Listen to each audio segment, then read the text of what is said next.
Assalamualaikum warahmatullahi wabarakatuh. Halo adik-adik, bagaimana nih kabarnya? Semoga sehat selalu ya. Pada video kali ini, kita akan belajar salah satu materi dari pelajaran fisika kelas 10, yaitu mengenai gerak jatuh bebas. Kami dari kelompok 4 media pembelajaran fisika kelas C akan membersamai kalian dalam belajar mengenai gerak jatuh bebas kali ini ya.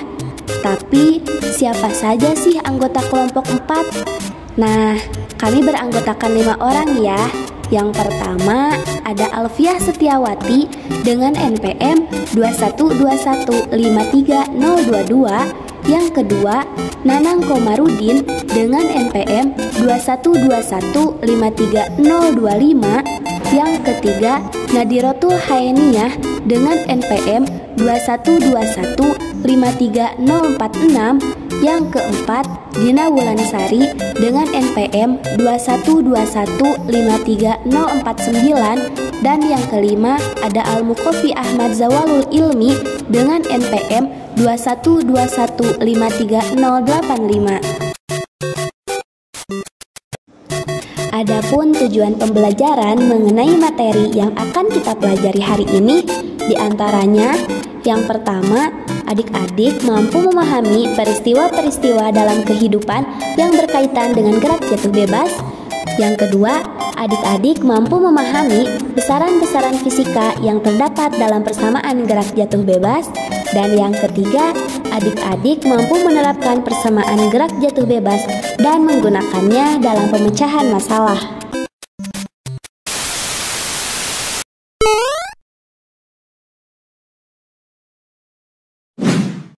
Jika tadi kita sudah mengetahui tujuan dari pembelajarannya apa, maka kita juga harus mengetahui apa saja sih subpokok bahasan materi yang akan kita pelajari pada pembahasan gerak jatuh bebas ini.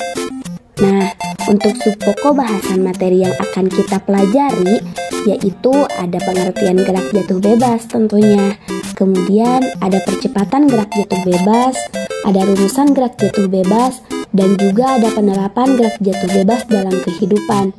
Nah, penerapan gerak jatuh bebas dalam kehidupan ini, kita akan mengukur ketinggian bangunan dan juga akan mengukur kedalaman kolam.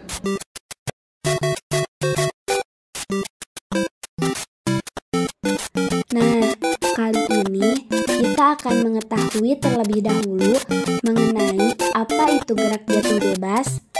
Kira-kira adik-adik tahu gak apa sih gerak jatuh bebas itu? Gerak jatuh bebas atau biasa disingkat dengan GJB adalah gerak yang hanya dipengaruhi oleh gaya gravitasi bumi, yang artinya gaya-gaya yang lain bisa diabaikan. Syarat utama suatu benda mengalami gerak jatuh bebas adalah kecepatan awal benda sama dengan 0, atau benda bergerak tanpa kecepatan awal. Gerak jatuh bebas merupakan contoh gerak lurus berubah beraturan loh, atau yang sering kita kenal dengan GLBB. Jika diperhatikan, arah gerak jatuh bebas selalu searah dengan percepatan gravitasi bumi. Oleh karena itu, gerak jatuh bebas termasuk ke dalam GLBB yang dipercepat. Nah, kita sudah mengetahui nih mengenai gerak jatuh bebas itu apa. Sekarang kita akan mengetahui apa itu percepatan gerak jatuh bebas.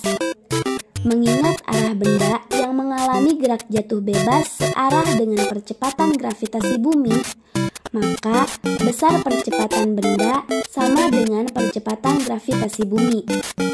Adapun bentuk lintasannya yaitu berupa garis lurus.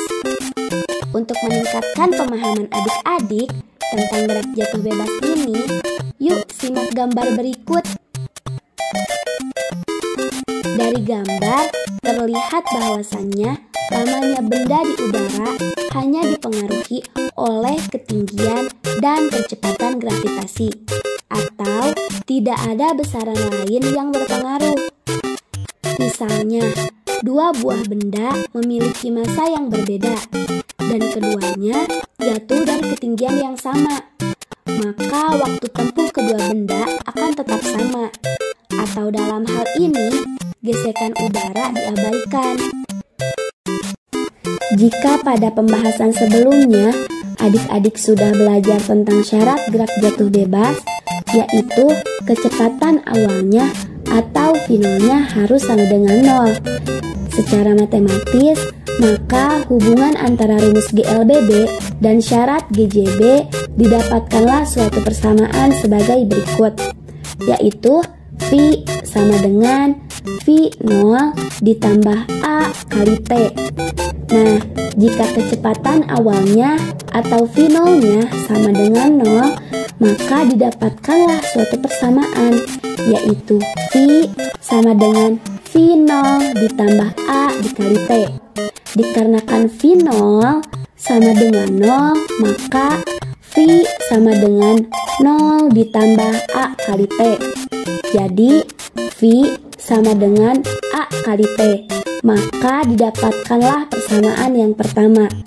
Kemudian, ingat kembali nih adik-adik pada persamaan jarak pada GLBB, yaitu dapat dituliskan sebagai berikut. E sama dengan V0 dikali T ditambah setengah dikali A dikali T kuadrat. Karena V0 T-nya 0, maka E sama dengan 0 ditambah setengah dikali A dikali T kuadrat. Jadi, E sama dengan setengah dikali A dikali T kuadrat. Maka didapatkanlah untuk persamaan yang kedua. Oleh karena gerak jatuh bebas memiliki arah yang vertikal, maka simbol jarak atau S bisa diganti dengan ketinggian, yaitu H. Dan percepatan atau A bisa diganti dengan simbol G. Dengan demikian, persamaan yang pertama dan persamaan yang kedua dapat dituliskan sebagai berikut. V sama dengan G dikali T. Karena V bisa diganti dengan H, maka bisa ditulis sebagai berikut. H sama dengan setengah dikali G kali T kuadrat.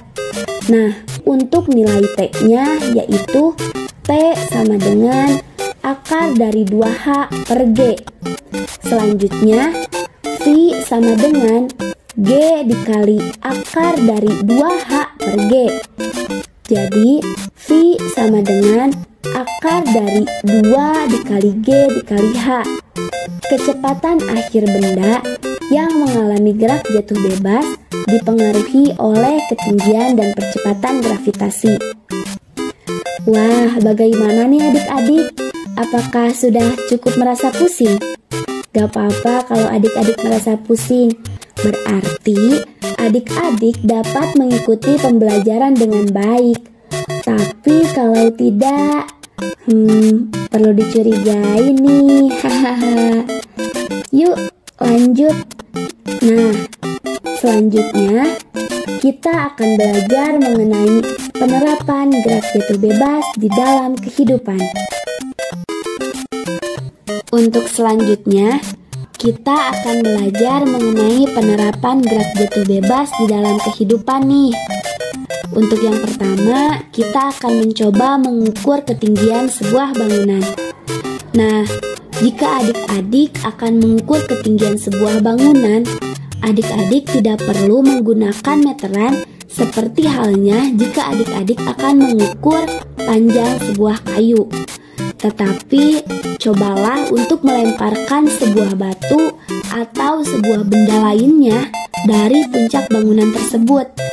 Lalu, hitung berapa lama benda tersebut akan sampai ke tanah.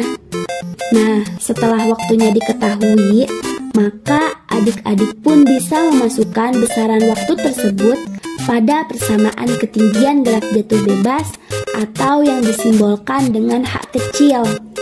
Nah, bagaimana? Mudah bukan mengukur sebuah ketinggian bangunan dengan metode gerak jatuh bebas ini? Untuk yang kedua, kita akan mencoba mengukur kedalaman kolam. Jika adik-adik ingin tahu kedalaman sebuah kolam, tetapi adik-adik tidak memiliki meteran untuk mengukurnya, maka adik-adik bisa mencoba menggunakan prinsip gerak jatuh bebas ini, yaitu dengan cara melemparkan sebuah batu dari permukaan kolam, kemudian catat waktu yang diperlukan batu tersebut untuk mencapai dasar. Nah, teori ini akan berhasil jika kolam dalam keadaan kosong ya, yang artinya kolam tersebut belum terisi air sedikit pun. Nah, itu dia adik-adik 2 contoh penerapan GJB atau gerak jatuh bebas dalam kehidupan. Untuk sisanya, adik-adik bisa mencari sendiri di internet melalui literasi ya, atau mencari melalui sumber yang lainnya.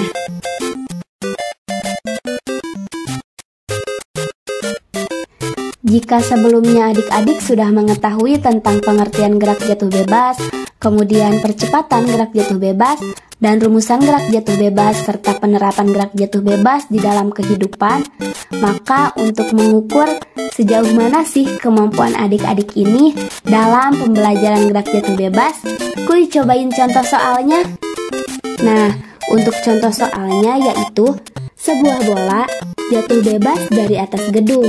Jika dalam waktu 2 sekon bola sampai ke permukaan tanah, maka hitunglah yang pertama ketinggian gedung tersebut dan yang kedua yaitu kecepatan bola saat 1 sekon. Dari soal dapat diketahui bahwasannya nilai T atau nilai waktu yaitu 2 sekon. Maka yang ditanyakan yaitu nilai H atau ketinggian gedung tersebut dan juga nilai V atau kecepatan bola saat 1 sekon.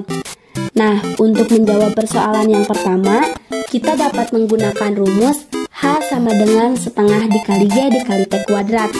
Selanjutnya kita harus memasukkan nilai G dan juga nilai T. Untuk nilai G-nya, kita akan mengambil 10 meter per sekon kuadrat. Dan untuk nilai T-nya sudah diketahui dari soal yaitu 2 sekon. Maka H sama dengan setengah dikali 10 meter per sekon kuadrat dikali 2 sekon kuadrat. Maka H sama dengan 5 dikali 4 sama dengan 20 meter. Selanjutnya, untuk menjawab persoalan yang kedua, kita dapat menggunakan rumus V sama dengan G dikali T. Untuk nilai G-nya sama seperti persoalan yang pertama, yaitu 10 meter per sekon kuadrat. Sedangkan untuk nilai T-nya, pada persoalan kedua ini kita menggunakan 1 sekon. Kenapa sih kita harus menggunakan 1 sekon pada persoalan yang kedua ini? Karena yang ditanyakan pada persoalan yang kedua ini yaitu kecepatan bola saat 1 sekon, bukan 2 sekon. Maka dari itu, nilai T-nya yaitu 1 sekon. Jadi, V sama dengan 10 meter per sekon kuadrat dikali 1 sekon kuadrat. Maka hasil V sama dengan 10 meter per sekon. Jadi, hasil akhir dari contoh soal berikut ini yaitu untuk ketinggian gedung tersebut adalah 20 meter dan juga kecepatan bola saat 1 sekon adalah 10 meter per sekon.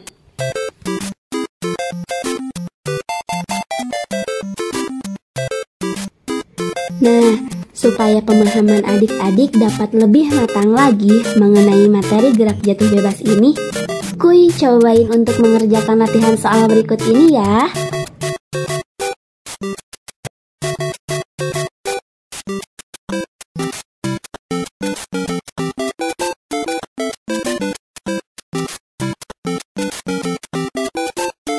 Akhirnya kita sampai di bagian kesimpulan nih adik-adik. Coba kita simpulkan yuk, apa saja sih yang sudah kita pelajari pada hari ini? Nah, untuk yang pertama, kita sudah mengetahui pengertian dari gerak jatuh bebas kan? Gerak jatuh bebas adalah gerak yang hanya dipengaruhi oleh gaya gravitasi bumi, yang artinya gaya-gaya yang lain bisa diabaikan. Kemudian, kita juga sudah mengetahui ciri dari gerak jatuh bebas. Nah, ciri dari gerak jatuh bebas ini yaitu kecepatan awalnya bernilai 0 meter per sekon. Dan yang selanjutnya, kita juga sudah mencoba menghitung beberapa penerapan gerak jatuh bebas dalam kehidupan, yaitu kita sudah mencoba mengukur tinggi sebuah bangunan dan juga kedalaman sebuah kolam. Mungkin sekian pembahasan mengenai gerak jatuh bebas yang dapat kelompok kami sampaikan. Mudah-mudahan bermanfaat ya bagi adik-adik. Tetap semangat belajar fisika ya adik-adik. Sampai berjumpa di pembelajaran fisika lainnya. Pendidikan fisika, Eureka! Wassalamualaikum warahmatullahi wabarakatuh.